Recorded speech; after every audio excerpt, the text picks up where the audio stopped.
Amigos de Punto de Corte, volvemos con más de Punto de Corte Radio. Pedimos disculpas por la interrupción, problemas en las telecomunicaciones, el tema del internet en Venezuela. Ustedes ya saben pues lo que sucede con el mismo. Por cierto, vamos a publicar en pocos minutos una nota informativa sobre la privatización del internet. Aprovecho pues el paréntesis y esta breve interrupción para hacerles ese inciso, ¿no? Es un escenario que se avecina en Venezuela. Por cierto, que ya lo estamos viendo desde hace algunos años. Hay algunas empresas prestadoras del servicio de internet en Venezuela de manera privada que estaban ofreciendo internet, pero a un alto costo. Un internet estable, pero a un alto costo.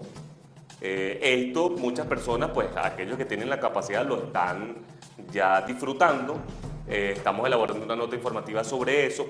El último que mencionó algo sobre la privatización de alguna empresa de telefonía, de telecomunicaciones en Venezuela fue Juan Guaidó. Eso lo recuerdo hace como un mes atrás, en una de sus pronunciamientos. Él dijo pues que hay que empezar a hablar en Venezuela de algunas cosas que se han mantenido como un tabú, como lo es la privatización, por ejemplo, de CanTV. En algún momento lo fue, después fue nacionalizada bajo la administración de Hugo Chávez, pero para muchos es el escenario ideal, no solamente de la telefonía, sino incluso también de los servicios públicos, que esto va a conllevar a un costo más alto de las tarifas. Eso es una realidad, eso pasa aquí y en la China, pero para muchos es necesario, producto de todo lo que es este mecanismo y políticas de subsidio en Venezuela que lamentablemente no ha servido para mejorar ningún tipo de servicio en nuestro país. Entonces, ese escenario de la privatización del internet, de algunos servicios públicos, está ahí latente y muchos aseguran además que es hacia el camino en el que se dirige la administración de Nicolás Maduro. La privatización, incluso esa famosa ley antibloqueo, que por cierto la dejaron de mencionar desde hace tiempo, pues sugería también eso, ¿no? El pasar a la empresa privada, muchas empresas públicas que fueron incluso expropiadas en su momento, que fueron abandonadas, ya ustedes saben lo que ha sucedido con eso. Miren, 10 y 18 minutos de la mañana. Les recuerdo hasta ahora, luego de esta pequeña interrupción, pedimos nuevamente disculpas. Estamos transmitiendo en Twitter, Facebook y YouTube. Twitter, @punto_piso_de_corte, Facebook Punto de Corte y en nuestro canal de YouTube, Punto de Corte TV. Bien, les estaba mencionando que había una nota informativa que publicamos ayer sobre ese presunto anuncio de retomar las clases presenciales en la Universidad Central de Venezuela. Pues consultamos en horas de la mañana con un directivo de la Asociación de Profesores de la Universidad Central de Venezuela, él es profesor de Sociología, quien nos aseguró que ese regreso a clases será semipresencial, no es presencial en su totalidad, y que además es voluntario. Esto es como parte de lo que ya van tomando en decisiones las distintas universidades autónomas, públicas y privadas del país, sobre todo las públicas y autónomas, en torno a lo que es el retorno a clase con un bajo nivel de contagios por COVID-19. Bueno, eso es, en esa agenda va a estar marcada todo lo que es la actividad académica en Venezuela este año 2022. En anuncios de retorno presencial, también lo que es la educación primaria, básica y todo lo que es la universitaria. Eso seguramente va a ir paulatinamente anunciándose y ya hay opiniones encontradas, por cierto, en torno a lo que son las condiciones que ofrece el Estado venezolano para el regreso a clases, en torno a tecnología, ingresos, condiciones dentro de las aulas de clase. Todo eso es un caldo de cultivo que hace que muchos dicen que no hay condiciones para regresar presencialmente a las clases. Pero hay otros que por supuesto tienen la voluntad a pesar de las condiciones y quieren volver a esa presencialidad. Eso por supuesto es parte de esa dinámica que vamos a estar viviendo este año 2022. Bien, otras informaciones, 10 y 20 minutos de la mañana. Fíjense, ayer Nicolás Maduro, una locución a través del canal del Estado venezolana de televisión, Maduro anunció el lanzamiento de una nueva plataforma de delivery. Atención con esto. Bueno, Nicolás Maduro se ha encargado de anunciar una cantidad de plataformas que yo creo que ya se les ha olvidado las anteriores. Está la de emprendedores. Oye, ya se me olvidó. Bueno, en los últimos 5 o 6 meses hemos leído este titular de diferentes servicios cientos de veces. En esta oportunidad, Nicolás Maduro hizo un pase con la parroquia El Recreo en esa locución a través del canal del Estado y anunció el lanzamiento de una nueva plataforma de delivery. Allá veo a Jessica Bello, que no es lo mismo que Jessica Bello, porque sería hermana de Diosdado Cabello. Bueno, esos son los chistes de Nicolás Maduro. Ah, Dios mío. Bueno, en este mismo sentido, anunció desde Plaza Venezuela su plataforma de delivery, de la mano del Ministerio de Comercio Nacional. Se refirió a la misión Chamba Juvenil. Que sea mi hermano el viceministro del Ministerio. Ah, Dios mío. Del Ministerio del Poder Popular para el Comercio Nacional, Luis Villegas, que nos dio detalles. No supera ese chiste. Ah, bueno. Bueno, esa es la gestión que tenemos. Fíjense. El portal vitrinavenezuela.com sirve para mostrar estas 30 motos que se están sumando directo desde la fábrica hasta las manos del comprador.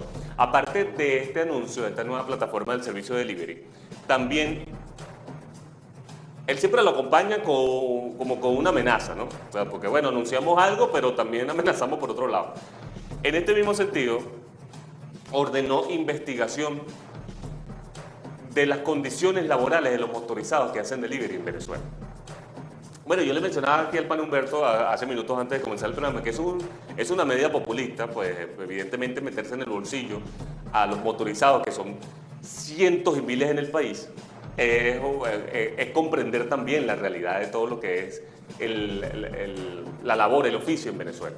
Que los motorizados esencialmente en nuestro país son trabajadores de ese oficio, de ser motorizados, el delivery, el correo.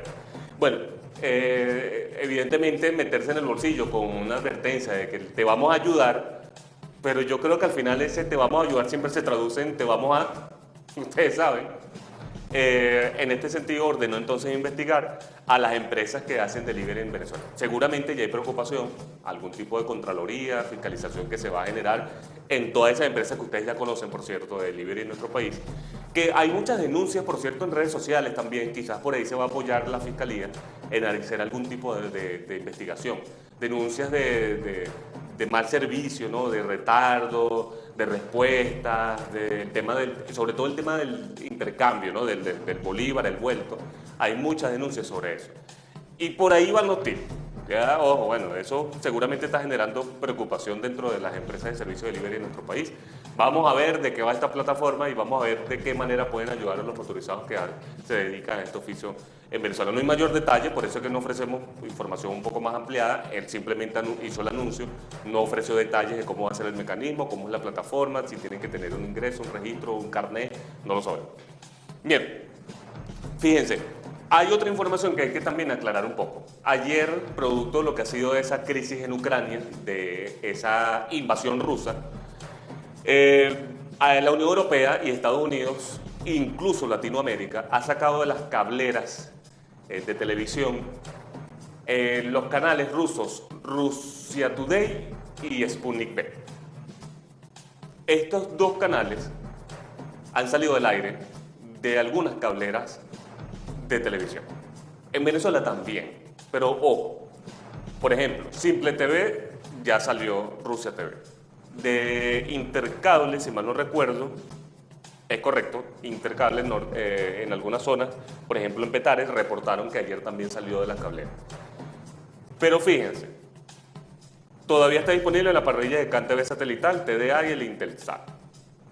Bueno, yo no sé si esos servicios funcionan y quiénes tienen eso, pero ajá. El punto es que hay que aclarar una situación. No conozco el detalle técnico de lo que voy a plantear, pero el concepto es el siguiente. Por ejemplo, Simple TV no es dueño de sus satélites. Simple TV está utilizando la señal que era de DirecTV y que se mantiene aún siendo DirecTV en Venezuela, pero bajo la marca Simple TV.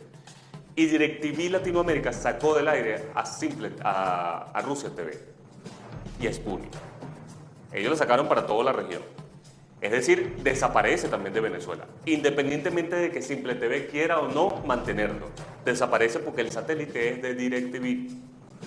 Fíjense, esa es la situación que se genera en torno a esa bimodalidad de marcas, ¿no? Además. Si bien es una transición, Simple TV está utilizando la señal satelital de DirecTV. Eso es una realidad, eso no ha cambiado. Por ello que de las cableras en Venezuela, por ejemplo, de la de Simple TV, desapareció Russia Today y Sputnik. Había que aclarar eso allí. Bien, otras informaciones antes de finalizar el resumen de noticias y pasar a nuestro segmento de entrevista.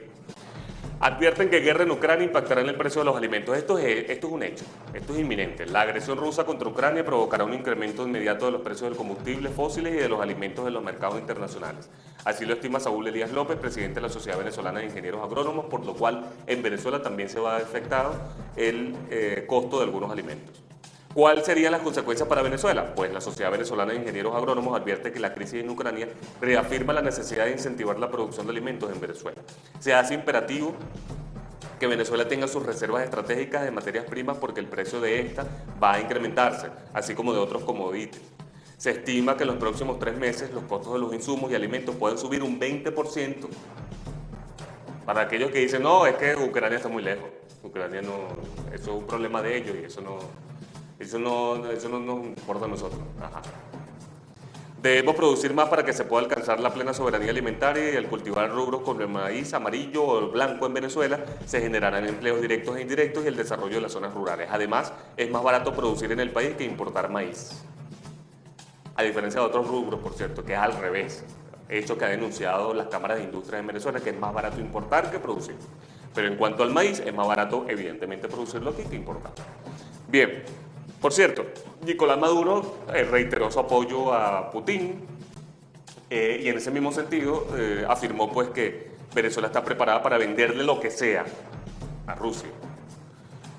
Leí un comentario en Twitter que me pareció muy interesante porque han hecho mucho hincapié en esa supuesta llamada telefónica entre Maduro y Putin. O sea, han querido como capitalizar ese hecho de que Nicolás Maduro está realmente con Putin. Bueno, les digo algo. Ayer en la votación de la ONU, en donde más de 140 países votaron en contra de lo que es la invasión rusa, algunos 5 se abstuvieron, si mal no recuerdo, y algunos otros votaron en contra, poquitos. Bueno, Venezuela no pudo votar porque está morosa. O sea, no tiene deuda allí que no les permite el voto. Ok. Qué pena con la visita. Además, hubo países como China, por ejemplo, que se abstuvo. Esto es interesante porque, fíjense, estos países que son los aliados de Rusia, uno de ellos, una de las potencias más grandes del mundo, para muchos la más grande, que es China, se abstuvo de votar. Oye, esa gente es prudente. Si bien son aliados estratégicos, políticos y militares, son prudentes. Bueno, piensan. Ah, no, aquí no tienen ningún tipo de raciocinio y son impulsivos, emotivos, los dirigentes políticos del país. Entonces no toman posición de una vez. Oye, estamos hablando de una guerra. Aquí no se puede tomar parte así a la ligera. Ni China ha tomado parte a la ligera. O sea, si bien es cierto que ellos tuvieron su posición de apoyo a Rusia, ellos ya están pidiendo diálogo. No, Maduro, te apoyamos, te vamos a vender todo, vamos contigo, vamos todos para allá. No, por favor. Entonces la prudencia dentro de la diplomacia es importante. Bueno, Ahmadinejad, quien fue el gran amigo de Hugo Rafael Chávez Frías, ayer se pronunció y apoyó a Ucrania en toda esta crisis que ellos están teniendo por producto de esa invasión rusa. ¿Qué habrá pensado Chávez de eso? Bueno, ya no puede. Pero que tú te imaginen, bueno, es así. Fíjense, ese tema es importante porque es necesario tener prudencia. Tener prudencia. Y Nicolás Maduro debería saber del tema diplomático porque él fue canciller por más de 7 años. Parece que se le olvidó todo eso. Bueno, en ese mismo sentido, la administración de Nicolás Maduro puede seguir siendo sancionada. Pueden aumentar las sanciones producto de ese apoyo irrestricto y verbal. Que el comentario que les iba a decir, o sea, parece estar solo. Y ellos están tratando de capitalizar esa llamada. ¿De verdad ustedes creen? El comentario me pareció muy oportuno. No voy a mencionar a la persona que lo hizo en Twitter, pero más o menos citándolo, parafraseando. ¿Ustedes creen realmente que Vladimir Putin tiene tiempo para sentarse a hablar con Nicolás Maduro? O sea, sentarse a hablar por teléfono, ahorita en este momento de crisis y guerra. O sea, de verdad, no, vamos. Por cierto, Maduro dijo, miren esto, oye, qué lamentable que no tenemos la nota. Maduro lo dijo textualmente, así, que Putin le contó de qué va toda la operación militar en Ucrania. O sea, ¿Es en serio? Mira, ni el ministro de Defensa de Putin sabe qué es lo que están haciendo. ¿Tú crees que Putin le va a contar a Maduro qué es lo que está haciendo en Ucrania?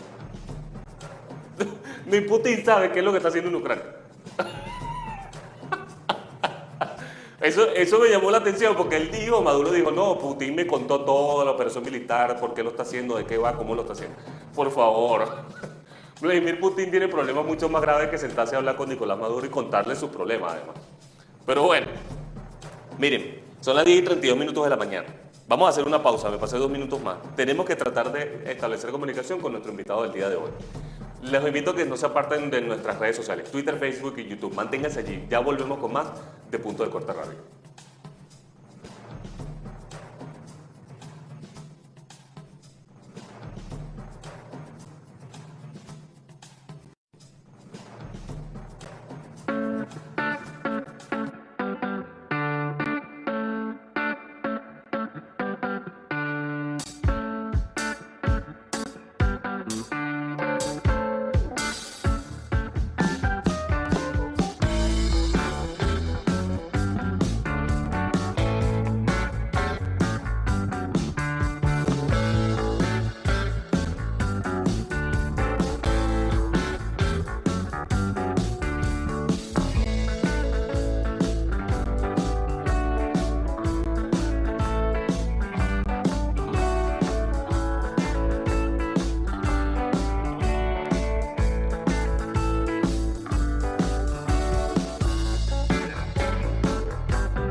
Amigos de Punto de Corte, volvemos con más de Punto de Corte Radio. Recuerden que estamos transmitiendo en Twitter, Facebook y YouTube.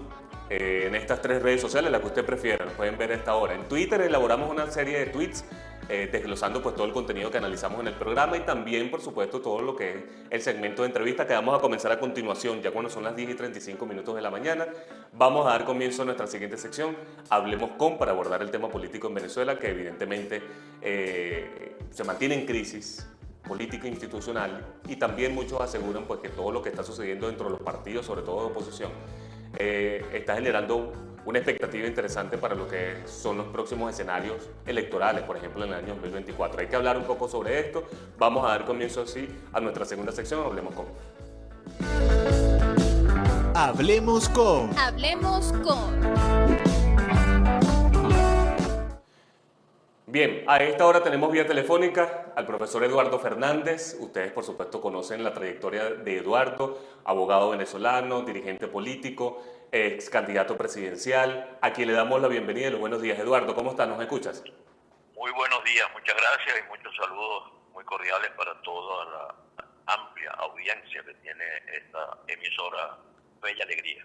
Gracias a ustedes por pues atendernos a esta hora. Hay muchos temas interesantes que podemos abordar, evidentemente que podemos pasar mucho tiempo conversando, Eduardo, pero yo quiero comenzar por la agenda en este momento noticiosa está concentrada en lo que es este conflicto en Europa, ¿no? Por supuesto, este conflicto entre Rusia y Ucrania, que ha visto pues la toma de posiciones por parte de los distintos gobiernos. Ayer, por cierto, hubo una votación bastante importante en el seno de la ONU, en donde Venezuela no pudo participar porque se mantiene morosa. Este escenario, quisiera pues que usted también nos diera su punto de vista, ¿no? Todo lo que ha sido la posición de Nicolás Maduro en torno a ello, que para muchos es imprudente porque ha generado pues que Venezuela esté inmiscuida en un problema directo, de manera que no nos incumbe, al menos de manera geopolítica, pero que al final pareciera ser que nos va a afectar. Esto, por supuesto, merece algún tipo de análisis. ¿Cómo cree usted que la administración de Nicolás Maduro está llevando pues, la posición de este conflicto, ¿no? Bueno, comienzo por referirme al conflicto propiamente. Yo hago mía las palabras de su santidad el Papa Francisco, que hace un llamado vehemente al liderazgo mundial a buscar soluciones pacíficas a los problemas. Yo aborrezco la guerra. Yo creo que no hay absolutamente ninguna razón que justifique apelar a la violencia a estas alturas del siglo XXI, cuando se supone que debería prevalecer la inteligencia, el diálogo, la diplomacia, los acuerdos pacíficos para resolver los conflictos, y nunca la guerra. La guerra ha sido siempre una cosa espantosa, Sí. que pone a los jóvenes de un país a matar a los jóvenes de otro país, y resulta que ni siquiera se conocen, porque unos viejos que tienen unas visiones los ponen a matarse los unos a los otros. De modo que yo me sumo al llamado que el Papa Francisco está haciendo para rezar por la paz y para hacer todo lo posible por condenar el uso de la violencia. Ahora, que el señor Maduro manifieste su respaldo a una de las partes me parece un error, porque Venezuela no tiene por qué involucrarse en ese conflicto. Ojalá que ese conflicto se resuelva pacíficamente. Y el conflicto tiene su origen en que el señor Putin alega que la Organización del Tratado del Atlántico Norte está avanzando sobre la frontera con Rusia y que está, digamos, de alguna manera amenazando la integridad de Rusia. Y entonces dice, yo tengo que defenderme. Pero entonces invade a un país que tiene derecho a fijar su destino por su propia cuenta, con la voluntad soberana de sus ciudadanos, los ucranianos. Entonces, por el amor de Dios, cese a la guerra, cese a la violencia, cese a las armas, porque están confrontándose dos potencias que tienen armas atómicas, y en cualquier descuido, una de las dos utiliza un arma atómica, el otro contesta con un arma atómica, y ahí sí vamos a estar involucrados los venezolanos y todos los habitantes del planeta, porque esas armas atómicas pueden destruir toda la vida humana sobre la Tierra.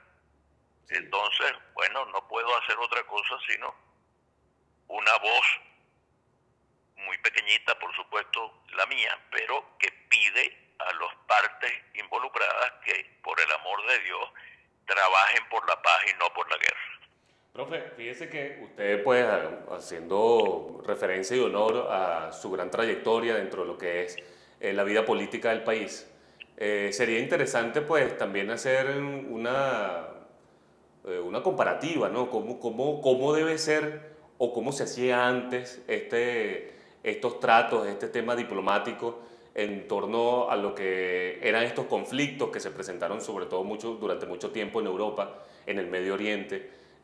¿Cómo actuaba Venezuela antes, ¿no? O sea, porque creo que también es importante hacerle un recordatorio al venezolano, ¿no? ¿Cómo se debe manejar este tema diplomático, de tomar parte? Porque estamos hablando de guerra, no estamos hablando de cualquier tipo de discurso retórico, de amenaza, estamos hablando ya de un hecho, de hechos bélicos, ¿no? En donde debe haber un nivel de prudencia dentro del tema diplomático que parece que no tienen en ningún tipo de escala en la administración de Nicolás Maduro. Cuando se terminó la Segunda Guerra Mundial, el daño causado la enorme cantidad de familias destruidas, de vidas destruidas, de muertes en ambos lados, fue tan espantoso que se pensaba que iba a ser la última guerra en la historia de la humanidad. Acuérdate que esa guerra además empezó en Europa, pero terminó en el Pacífico, en el Japón, con 2 bombas atómicas que cayeron sobre 2 ciudades, Hiroshima y Nagasaki, y que mataron miles de gente. Entonces no tiene sentido que, habiendo ocurrido la Segunda Guerra Mundial, todavía estemos nosotros en presencia de una nueva guerra, que además han habido muchas. Por ejemplo, los Balcanes, los países de lo que fue antes Yugoslavia. Bueno, ahí hubo una matanza espantosa, y las intervenciones que se han hecho en Siria y en Libia y en Afganistán y en Irak y en tantas partes. Entonces, yo simplemente digo, cese a la guerra. ¿A qué podemos apelar? Bueno, la Organización de las Naciones Unidas, una organización que nació después de la Segunda Guerra Mundial en San Francisco en 1945, por allá, precisamente para que no hubiera hegemonía de una sola potencia, sino que hubiera un país multipolar, un país en el que todos los países se respetaran los unos a los otros y que todos los conflictos fueran resueltos pacíficamente. Se mantuvo un equilibrio en lo que se llamó la Guerra Fría entre las potencias organizadas alrededor de lo que en inglés se llama la NATO, que en español se llama OTAN, que es Organización del Tratado del Atlántico Norte, que es una organización que se autodenomina defensiva, pero que, por ejemplo, en el caso del señor Putin dice no es defensiva, es ofensiva, porque se están viniendo para mi frontera. Y otra organización que se llamaba el Pacto de Varsovia, que era la agrupación de países que giraban en torno a la Unión Soviética y que tampoco era solamente defensiva, sino que también era una organización militar con todas las connotaciones que tiene eso. Entonces, tú me mencionas de nuevo al señor Maduro. Yo creo que el señor Maduro hace muy mal en involucrarse en ese problema. Lo único que podría hacer un gobierno en Venezuela es abogar por la paz, no tomar parte en el conflicto, sino pronunciarse en contra de la guerra y a favor de la paz. Profe, vamos a hacer una pequeña pausa. Lo invito a que se mantenga ahí en línea telefónica, porque hay que seguir abordando algunos temas políticos, ya entrando un poco más en la dinámica en Venezuela, y que quisiéramos pues abordar con usted. Lo invito a que se mantenga allí. Vamos a hacer una pequeña pausa, ya regresamos con más de Punto de Corte Radio. Aquí lo espero.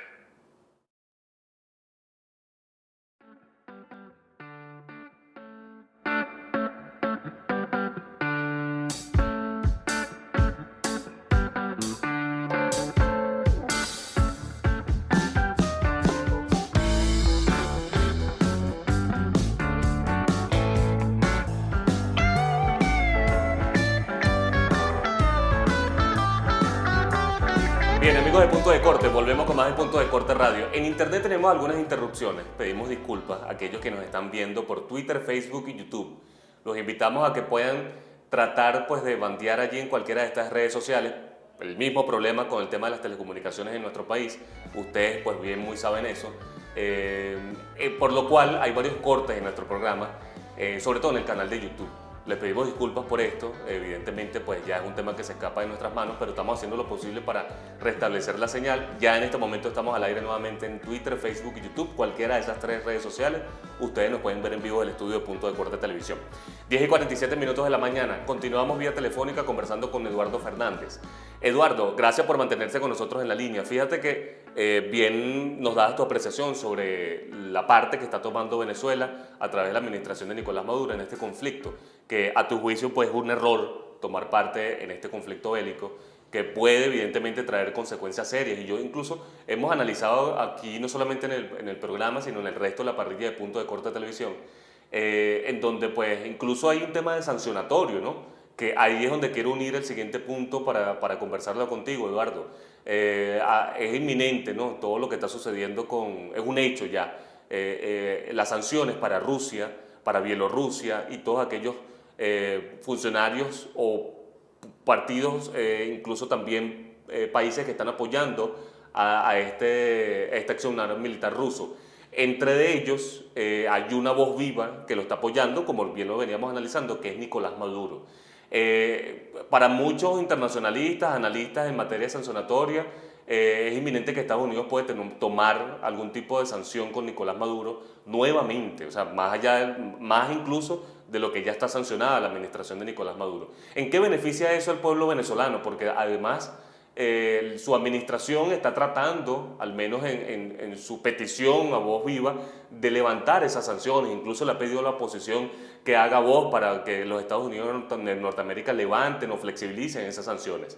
Tomar parte en este conflicto pareciera que es todo lo contrario o contraproducente, mejor dicho, a lo que el propio Nicolás Maduro está pidiendo. ¿Cree usted de alguna forma que este tema de las sanciones puede nuevamente repercutir en la administración de Nicolás Maduro por haber tomado parte en este conflicto en Ucrania? Bueno, en primer lugar, déjame decirte que tienes toda la razón en el planteamiento que hace.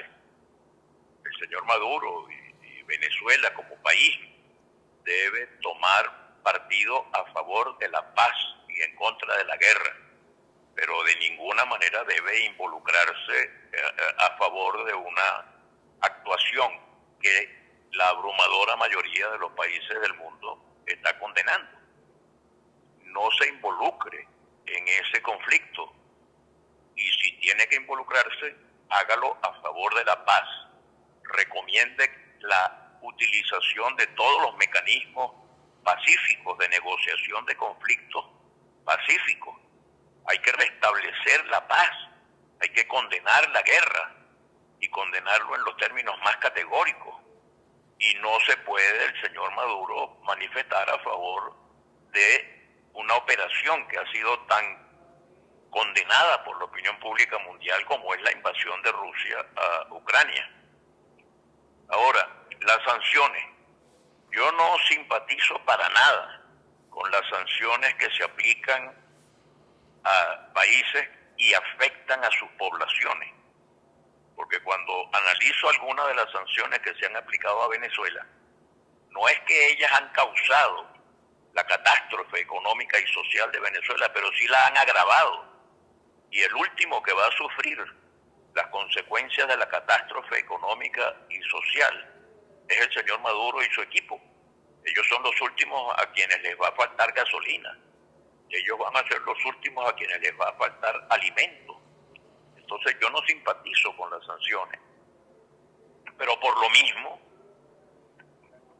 recomiendo, hasta donde pueda uno recomendar algo a estos señores en Venezuela, que no se involucren en el problema para no agravar más todavía una situación terrible que tenemos los venezolanos, que por cierto no es consecuencia de las sanciones, sí, es consecuencia de las políticas económicas equivocadas.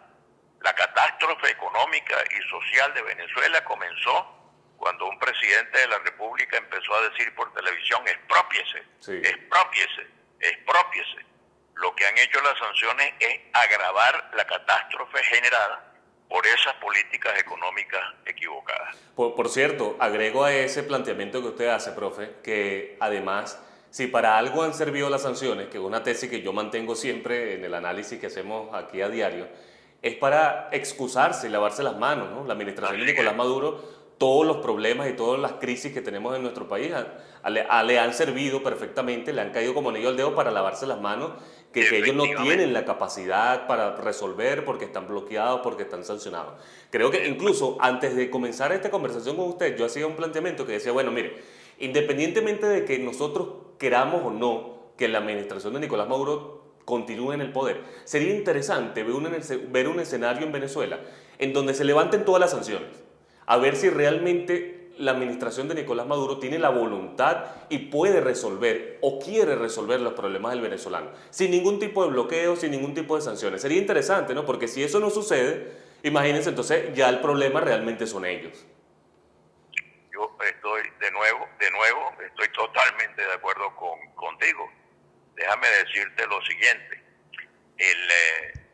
Es un regalo para Maduro poder utilizar el argumento de las sanciones, sí, para hacer una gigantesca campaña de propaganda y de opinión pública, de manipulación de la opinión pública, para hacerle creer a los ciudadanos que todo se debe a las sanciones.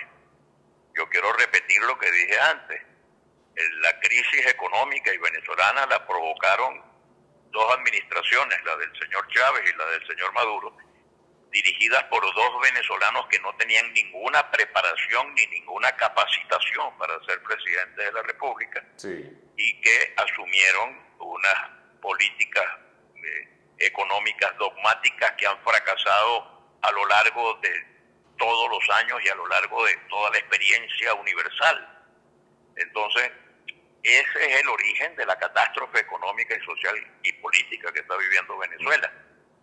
Ahora, la segunda cosa es que ojalá efectivamente se levantaran esas sanciones y se le diera una oportunidad a los venezolanos de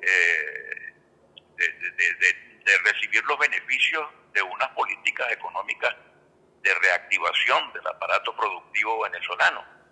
Ahora, yo no sé cuánto más irá a durar la administración del señor Maduro. Yo quisiera que eso terminara ayer.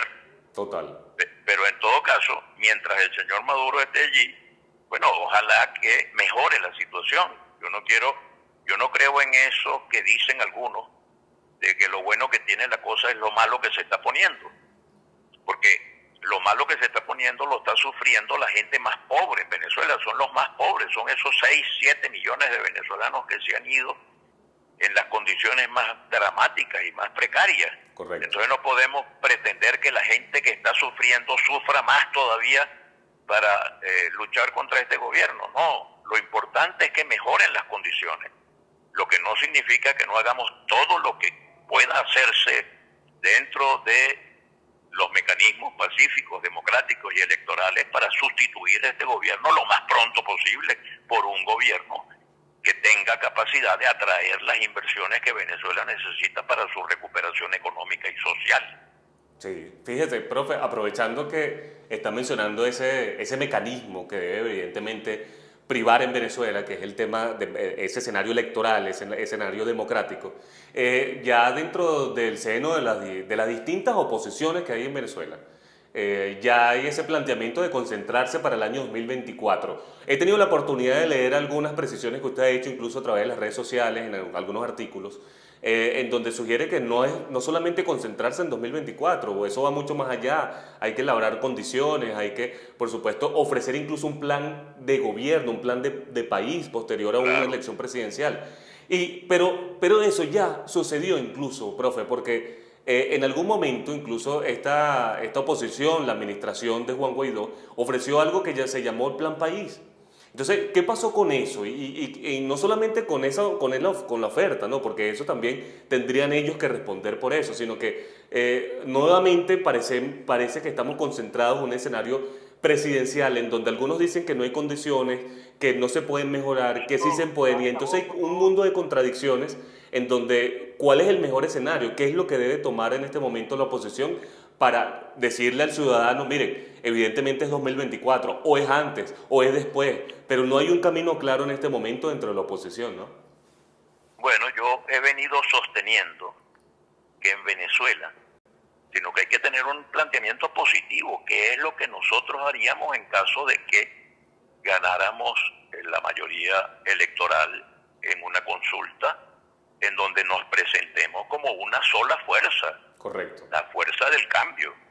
Profe, incluso hay muchos análisis que sugieren que ese cambio debe ser incluso de la mano de quienes hoy forman parte de la administración de Nicolás Maduro, o al menos algunos de ellos. ¿A qué me refiero? Esa transición incluso en la que algunas propuestas han brindado garantías a funcionarios militares, a funcionarios políticos de algún tipo de cargo público en la administración de Nicolás Maduro, que formen parte de esa transición, ¿no? Es esa popular matriz de el chavismo debe formar parte de la transición. ¿Esto es así? ¿Cree usted que tiene que ser así? Mi planteamiento es una convocatoria a la unión de todos los venezolanos. Por eso me inspira tanta simpatía una fuerza nueva que se llama Movimiento Unión y Progreso, porque eso es lo que necesita Venezuela, unión y progreso. El planteamiento del cambio debe ser una invitación a la unión de todos los venezolanos. ¿Para qué? ¿Para sacar a patadas a Maduro? No, para construir un país mejor. Y si tú haces un planteamiento de esa naturaleza, hay mucha gente que hoy está con Maduro que terminaría sumándose a la fuerza del cambio, porque dicen, caramba, esta gente propone cosas razonables. Sí.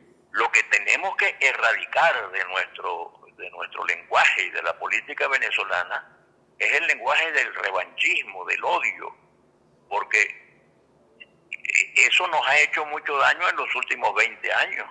Entonces no podemos decir, vamos a cambiar para seguir con la misma política de odio, de revancha, de venganza. No tiene sentido. Eso no quiere decir impunidad. Sí. El nuevo gobierno debe prometerle a los venezolanos la plena vigencia del Estado de Derecho. En un Estado de Derecho debe haber un poder judicial confiable. Si usted tiene algo concreto que señalarle a un funcionario, un ministro, al propio presidente, a fulano de tal, vaya a los tribunales. Pero no se esté anunciando una política de revancha, de venganza, porque eso mantiene al país dividido, y un país dividido, como dice la Sagrada Escritura, un reino dividido no puede prevalecer. El daño que el chavismo le ha hecho a Venezuela es justamente que dividió a los venezolanos. Y el aporte de un nuevo gobierno debe ser una convocatoria a la unidad, a reconstruir la unidad. ¿Alrededor de qué? Alrededor de un programa. Señores, tenemos por delante la posibilidad de recomponer al país, de que haya reactivación de la economía, que haya justicia social, que haya empleo y sobre todo oportunidades para todos, que haya mejor educación, que haya mejor salud, no que haya más venganza, Sí. no que haya una nueva persecución política. Ahora los perseguidos empezamos a ser perseguidores y los que fueron perseguidores son perseguidos. No, eso no nos interesa, porque eso no permite que el país se recupere, y lo que nos interesa es que el país se recupere. Profe, usted mencionó que esta división de partidos debe finalizar al menos. Este es bastante complejo, ¿no? Yo quisiera su comentario también sobre ello, porque parece ver que hay una crisis entre los partidos políticos de oposición. Muchos de ellos están llamando a legitimación interna, por supuesto, nueva elección de juntas directivas. Algunos dicen pues que esto es con miras a ese año 2024. Pero ¿es necesario esto que algunos partidos están formulando, legitimación de sus juntas directivas? ¿Qué pasa con la actual dirigencia política, la que aún prevalece en el país, que parece no convencer incluso dentro de la juventud, al menos como en algún momento fue en Venezuela? ¿Qué pasa con eso que algunos incluso llaman la antipolítica, ¿no? Mira, a mí me parece magnífico que los partidos renueven sus directivas, que refresquen sus planteamientos. Me parece también muy importante que reconozcan que las políticas que han venido aplicando en los últimos 20 años han fracasado. Esto es bien importante, que lo reconozca el gobierno. Ojalá que lo reconocieran, que ellos han fracasado, porque la vida en Venezuela se ha deteriorado en estos 20 años terriblemente. La política del gobierno ha fracasado. Pero la política de la oposición tenía que ser construir una alternativa capaz de sustituir a un gobierno fracasado. Y la oposición no ha sido capaz de eso, al contrario. Ha actuado de tal manera que el gobierno tiene el control de la mayoría de las gobernaciones y de la mayoría de las alcaldías, a pesar de que no tiene la mayoría de los votos. Sí. Entonces hay un fracaso y otro fracaso. Ok, refresquen sus directivas, eso tendría que ser una cosa normal en la vida institucional de los partidos, y no solamente los partidos. Qué bueno que se crearan condiciones para que hubiera elecciones sindicales, Sí. y elecciones gremiales, y que todos los organismos de la vida nacional tuvieran su vida democrática interna.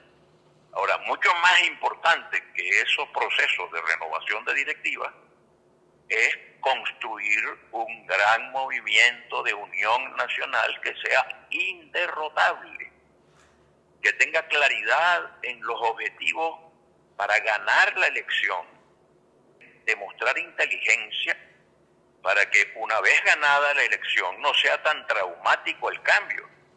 Si usted está anunciando todos los días que en lo que cambia el gobierno yo voy a guindar en los postes de la Avenida Bolívar a todos los responsables del gobierno, no señor, no puede ser.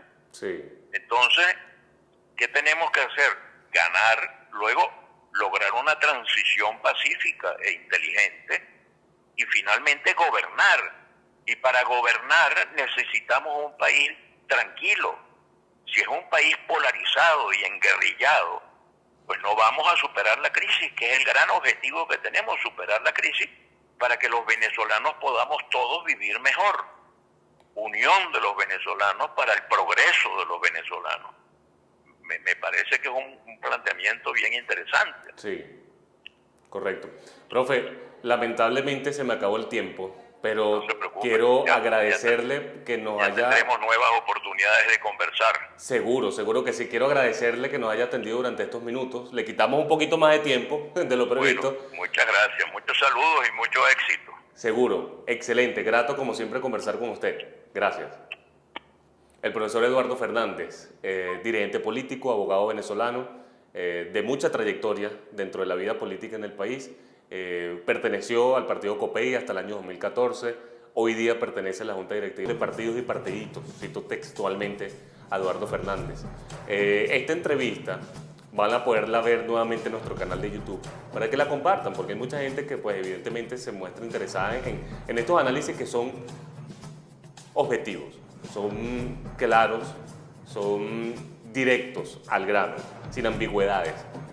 Parte pues de no solamente educación política que hubo en nuestro país, que formó pues esa república que lamentablemente se ha ido desmoronando con malas políticas públicas, con dirigentes que evidentemente no hacen honor a lo que en algún momento fue esa vida política de nuestro país, bajo un Congreso, bajo un poder ejecutivo realmente constituido, legítimo, y que a través de la historia pues podemos rememorar muchos grandes políticos e historiadores que formaron parte de esa vida y que hoy día pues algunos de ellos se mantienen entre nosotros, como los Eduardo Fernández. Los invito a que compartan esta entrevista. Nosotros despedimos el programa del día de hoy, repito, lamentando pues algunas interrupciones que hubo durante la transmisión.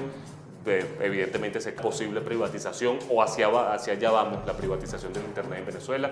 Es un escenario que por cierto debemos analizarlo con especialistas en la materia y seguramente en los próximos días lo vamos a estar haciendo. La invitación para el día de mañana, a la misma hora, por el mismo canal, 10 de la mañana. Nos encontramos en mañana viernes 4 de marzo por Twitter, Facebook y YouTube. Esperemos que haya mayor estabilidad del Internet para que podamos incluso interactuar con ustedes. Hay muchas visualizaciones y comentarios que seguramente quedan ahí en el aire. Lamentamos que no pudimos leerlos. El día de mañana pues esperemos que haya mucho más estabilidad y podamos interactuar con ustedes. Ya nos despedimos. En el control técnico, Humberto Pernilla. En la conducción, quien les habló, Joan Álvarez, @JoanAlvarezR, tanto en Twitter como en Instagram. Síganme por allí, dejen sus comentarios, denuncias y preguntas y podremos interactuar también en el transcurso del día por mis redes personales. Que tengan todos el mejor día posible.